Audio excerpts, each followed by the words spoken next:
Welcome to Race to the Bottom, our special series on the problems undermining the generic drugs that we all rely on.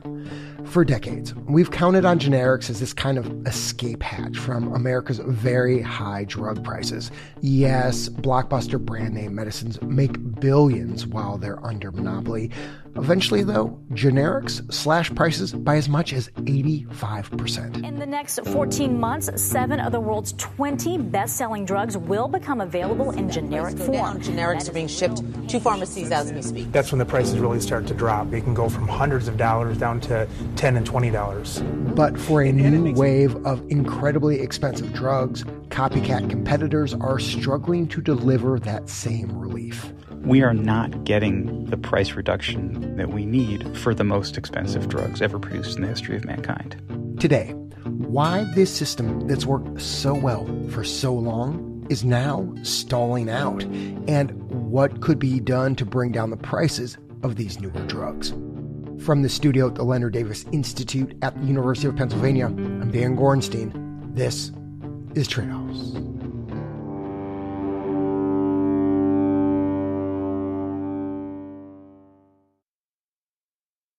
Part 3. Where's the Cavalry?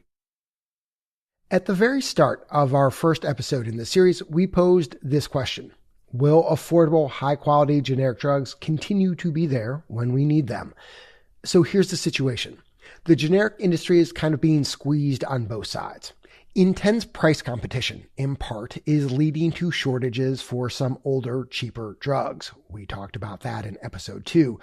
On the other end of the spectrum, newer, pricier drugs are less reliably going generic at all. Here to talk about why that is, let's welcome back senior producer Leslie Walker. Leslie, how's it going?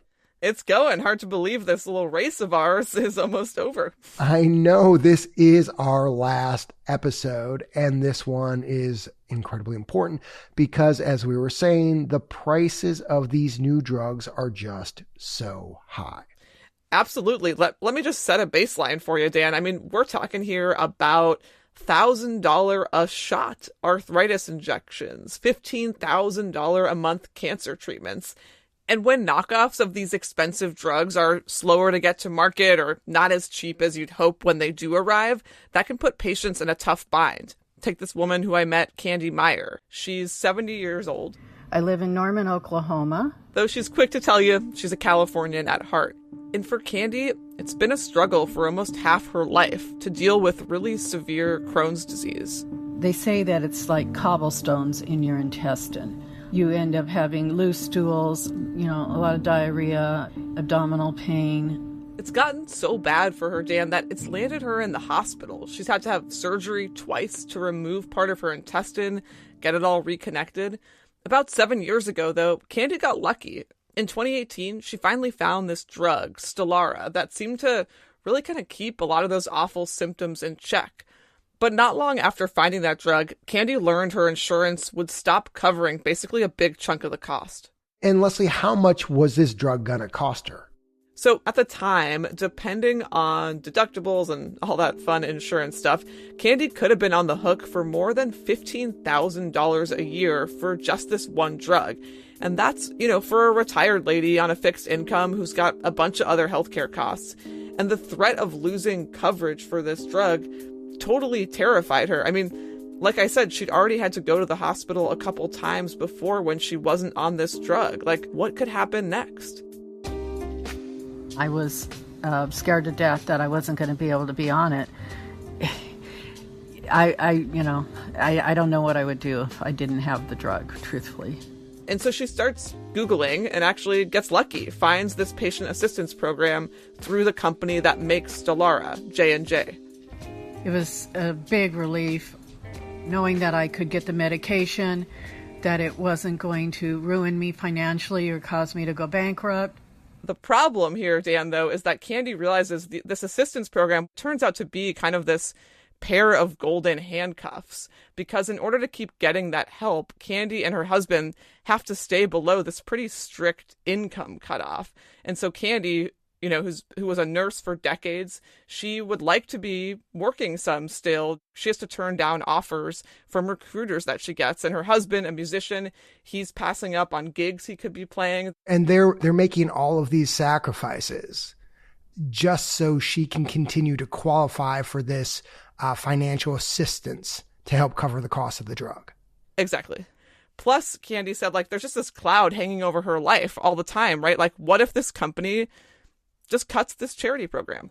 Are they going to still cover me? Are they going to still have the program? What if they don't? You have to rely on the goodwill of a pharmaceutical company. The sad irony, right, is that this drug finally kind of lets Candy live an almost normal life, but its price tag is in a way also keeping her and her husband from enjoying that life. At one point thought we'd go on the road, get a big RV type thing, and he would play music and we would drive around the country, and that was kind of our retirement dream, but we can't afford to do that. I try to be positive because I know there's a lot of people worse off. But, it's just, you'd like to have a little bit of a reward at the end of a career. Here's the thing, Dan. High-priced drugs like the one Candy is on are becoming a lot more common. There's this one study in JAMA that I found that compared new drugs that launched just back in 2008 to those launched in 2021. And the kind of middle-of-the-road price had soared from about $2,000 a year in 2008 to more than $100,000 a year for new drugs coming out in 2021. That is huge. And Leslie, I know there's several reasons why list prices have gone up so much. But sorry to ask this, but can you just give us a 1 or 2 sentence primer on why? Sure, I'll try. So, drug makers will tell you it's because these newer drugs are fancier, targeting rare diseases that are tough to treat. Most economists will tell you they charge those prices because they can, and the market's willing to go with it. I mean, this is a big deal, right? Because the higher the prices are for these new drugs, the drugs that cure cancer, fight disease, help people like Candy live a normal life, the more that we all end up paying in the form of higher monthly premiums, and also more taxpayer money is spent on programs like Medicare. And that's exactly why, Dan, that getting cheaper generic competition into these markets is more important than ever. So is the cavalry coming or what? There's some faint hoofs in the distance of the cavalry, but by and large, the cavalry is either not coming at all, or when it comes, it's arriving much more slowly or producing much smaller savings than we're kind of used to seeing with generics. They're like 2 horses. Yeah, it's a little bit bleak out there when it comes to the cavalry. So take the drug Candy's on, right? Stelara. That drug had the market all to itself, no direct competitors for 16 years. Now, it's finally expected to get some competition starting next year, but over these last 16 years, the company's had, free reign to hike the product's price. And they've done that so many times that it now costs about $25,000 per shot. And Leslie, as these monopolies get longer and pricier, that means when the competition finally does arrive, it brings less relief for people. Because 50% off sounds like a steal, but when that discount is off of $100,000, obviously it's less rosy. So let's get into why the market is so sluggish here. Where do you want to start? There's a few reasons that competition is taking so long to arrive here. A big one is that brand companies are basically, Dan, hoarding patents, using them to delay competition. And that's a tactic that brand companies have been perfecting since the Hatch-Waxman Act passed back in 1984. And just to remind folks, that law created the modern generic drug industry. Right, and enshrine this process where a generic company can't enter a market until all of a brand's patents are either expired or ruled invalid in court. Here's Arizona State professor Bobin Sampat. It created incentives for drug companies to accumulate patents, sometimes patents of dubious quality or relevance. The average number of patents per drug has more than tripled since 1984, and many of these patents have nothing at all to do with the main active ingredient on the drug.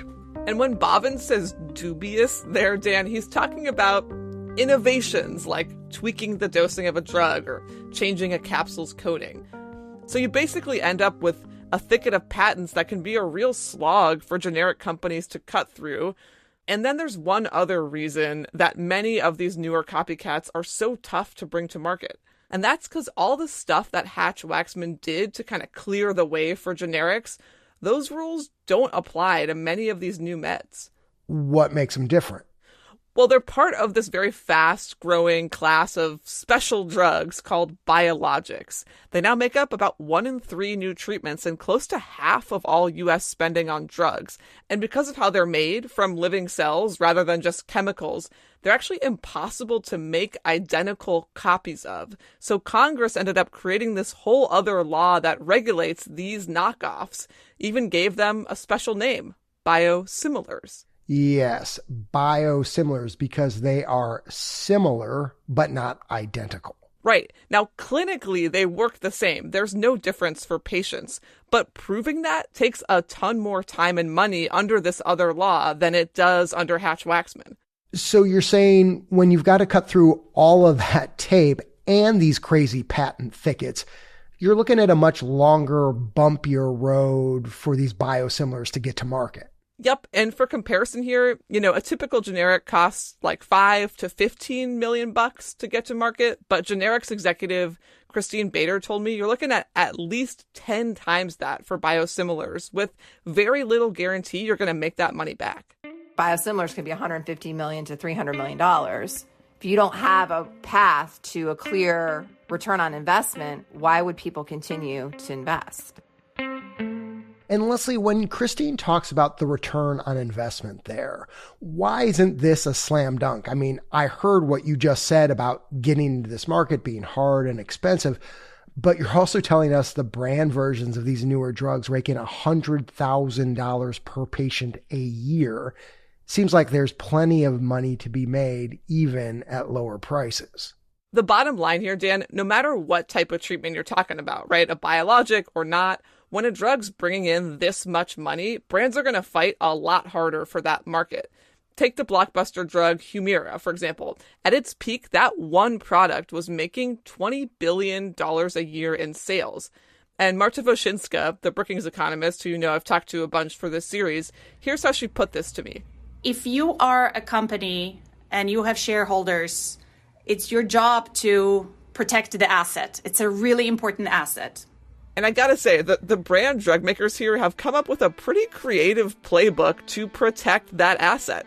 That includes things like giving patient assistance to people, coupons to kind of keep them on these drugs. It also includes cutting these really lucrative deals with the middlemen who buy drugs on behalf of insurers and employers to keep patients on these brand drugs rather than switching them to the biosimilar. And in the case of Humira, that playbook worked like a charm, Dan. I mean, almost 2 years after biosimilar competition had arrived, again, for what is the best-selling drug in the world, lots of money you might think to be made here. 2 years in, Humira still controlled more than 80% of that market.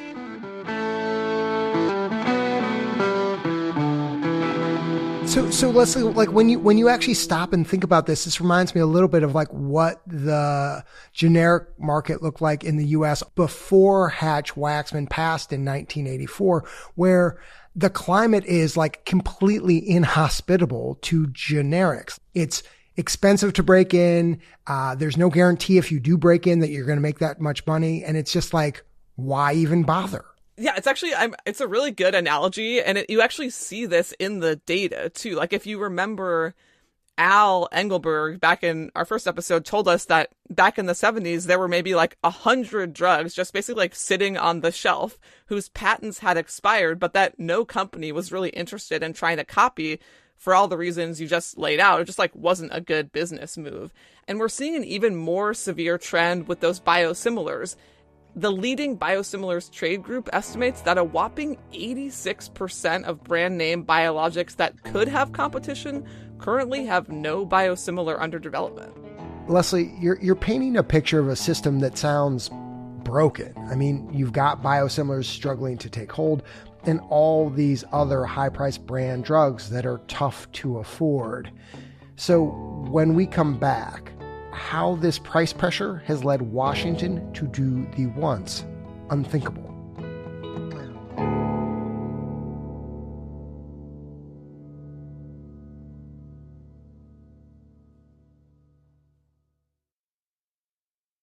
Welcome back. We're with senior reporter Leslie Walker talking about why generic drug companies are struggling to compete in this new era of much costlier, more complex brand name drugs that can run over $100,000 a year.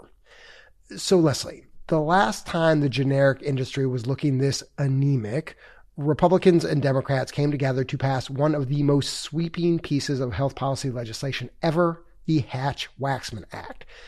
What's Washington cooking up now?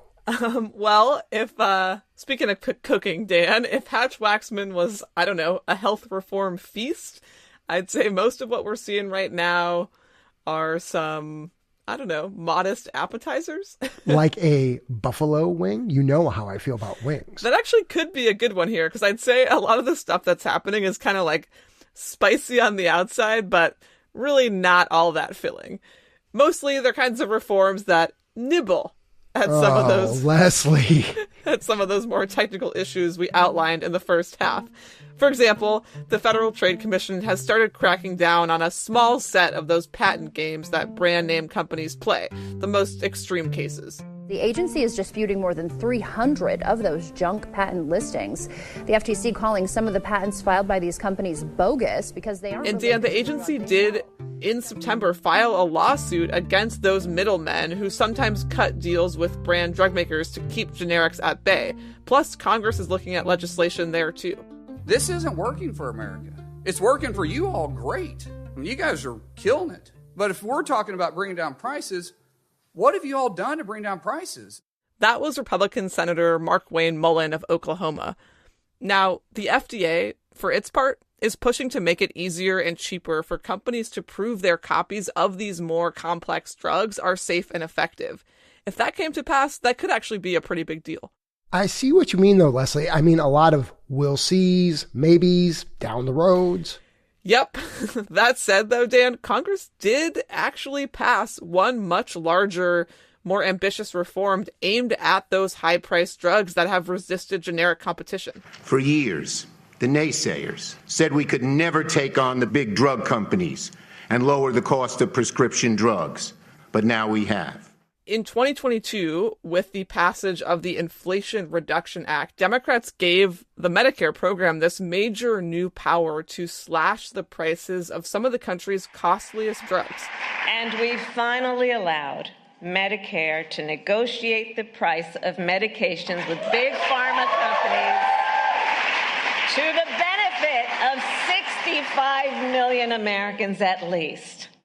Now, as you know, Dan, the power is limited. It only applies to Medicare and what people on Medicare pay, and it targets just 60 drugs over the next few years, all of which have been on the market for almost a decade, likely already made billions of dollars off their monopolies. But what makes this significant is that Congress could change those limits, decide to negotiate the prices of many more drugs or much newer ones.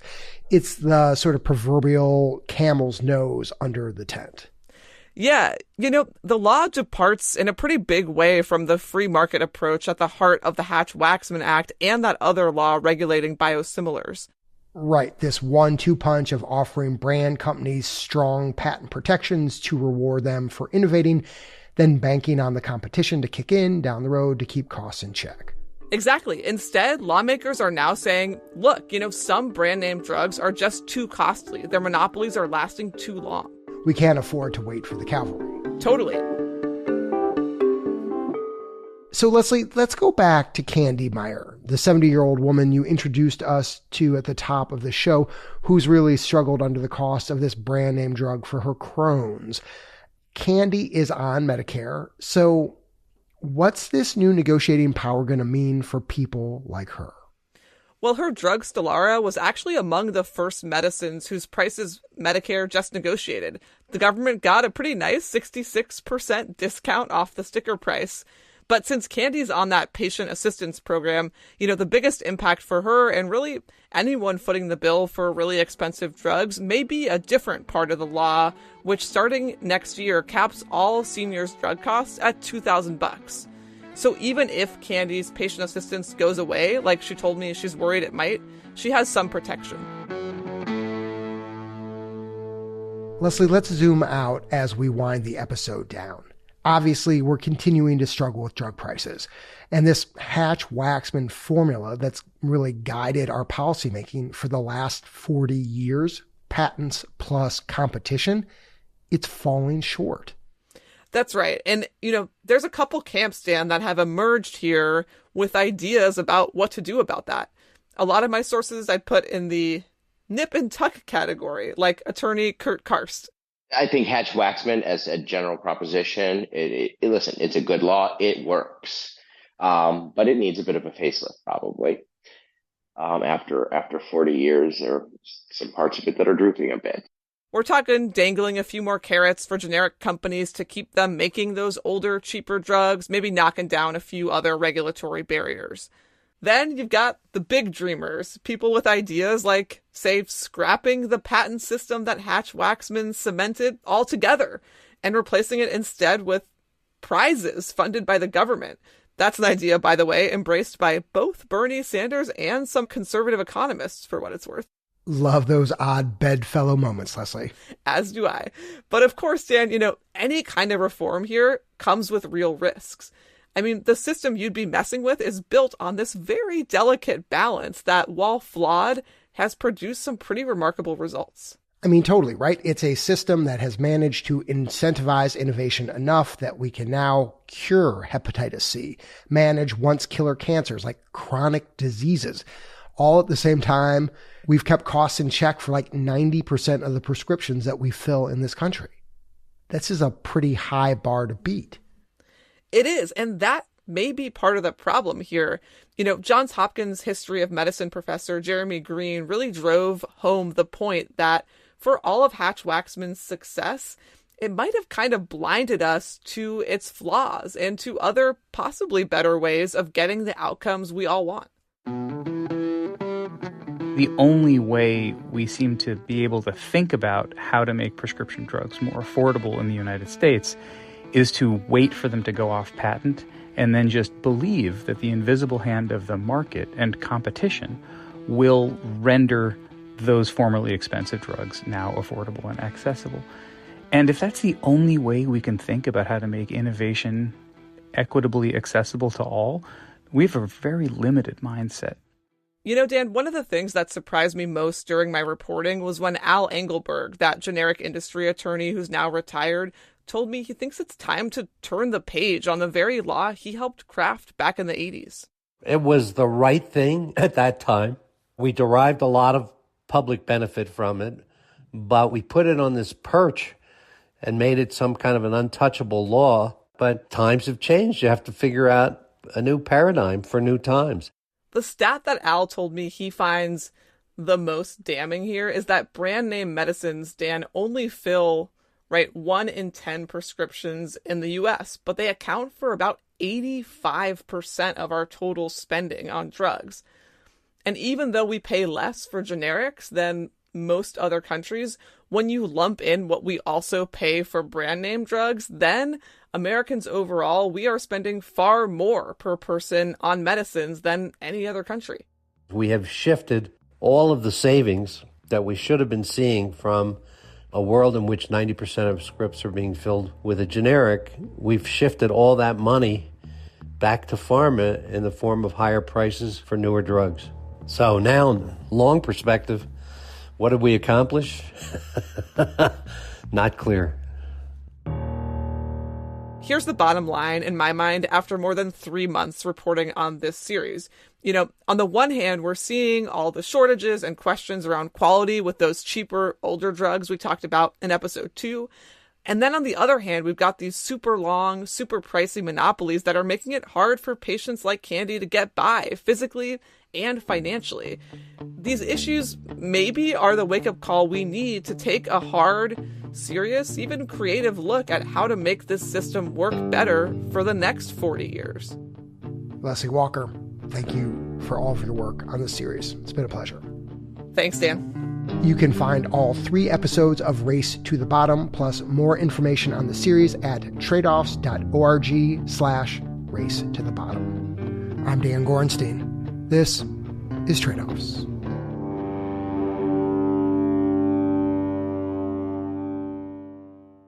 Overdoses involving stimulants like cocaine and methamphetamine have more than doubled in the last 5 years. Unlike opioids, there's no FDA-approved medication for stimulants. Instead, the treatment with the most evidence is pretty low-tech. Giving people gift cards for not using cocaine and methamphetamine. How California is offering financial incentives to fight this phase of our overdose crisis. Next time on Tradeoffs. If you enjoyed today's episode of Tradeoffs, don't keep it to yourself. Tell someone else about it. Friend, colleague, family member. Better still, leave a rating or a review wherever you subscribe to us. The NPR app, Apple Podcasts, Spotify, wherever. The Tradeoffs team is producers Ryan Levy and Alex Olgin, editor Deborah Franklin, executive director Jessica Silverman, marketing director Catherine Dougal, audience engagement lead Shannon Crane, with help from Kate Seepy and Cedric Wilson, sound designer Andrew Perella, executive editor Dan Gorenstein, and senior producer Leslie Walker. The Tradeoffs theme song was composed by Ty Sitterman, with additional music this episode from Blue Dot Sessions and Epidemic Sound. Race to the Bottom is supported in part by West Health, the National Institute of Healthcare Management Foundation, and Arnold Ventures. Additional thanks to Craig Burton, Juliet Kubansky, Marcus Meyer, and Tricia Newman. Thanks also to all our listeners who help to support our work, including Carolyn Engelhart, Edwin Smolovitz, and Gail Eidman. Our media partner is Side Effects Public Media, based at WFYI. Tradeoffs is supported by the Robert Wood Johnson Foundation, Arnold Ventures, the Gordon and Betty Moore Foundation, the Sozoze Foundation, Just Trust, West Health, the California Healthcare Foundation, the Leonard Davis Institute at the University of Pennsylvania, and the National Institute for Healthcare Management Foundation. Our financial supporters are not involved in any decisions about our journalism. The views expressed in this episode are those of the individuals and not those of Tradeoffs staff, advisors, or funders.